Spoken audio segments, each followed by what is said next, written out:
Welcome back, Arctic fans. We're home base finishing up with a bed assembly for this beautiful F350. This thing's a beast, and it's meant entirely for search and rescue. We're out here with a mid-chassis winch assembly, gone through a pilot tube into the rear. We may have covered that in one of our last videos, but we want to go ahead and do it again because we're on YouTube now, and it's not just Facebook and Instagram. However, what we wanted to do is we wanted to create a bed assembly that's not only utility, but it gives us the ability to mash things down with a nice mesh cover.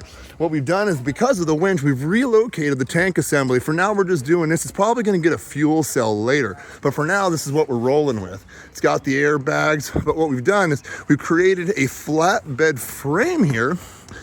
We've coped the corners so we can do the fifth wheel thing.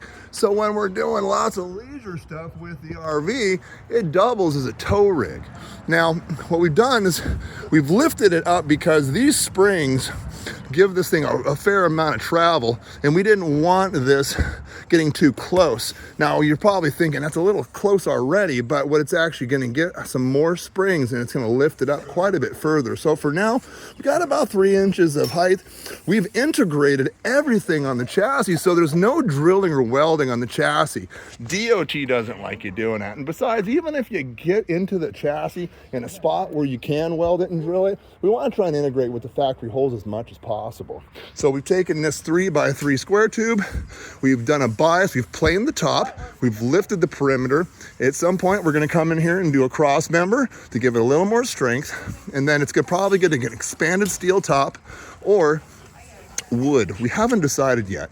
So for now, we've rolled all this with a flapper wheel, we smoothed it all out. This is actually a 45 and 37 degree bend, giving us the clearance so we can turn real tight in the event that we need to jackknife our trailer or our winch and get us the really extreme angles without it hitting anything. For now, we use a 3/16 wall, 1-inch tube. We got right into the chassis, giving us just enough wiggle room on the other side so that we don't hit fuel or brake lines. Everything's gonna get grade 8 hardware, and we'll be ready to roll. Thanks for tuning in. The O2 Ford parts did come in. We're gonna be doing a track bar mount sometime this week, so stay tuned for more, all right? Don't forget to smash that subscribe button and like, follow, and share if you're on Facebook. Bye for now.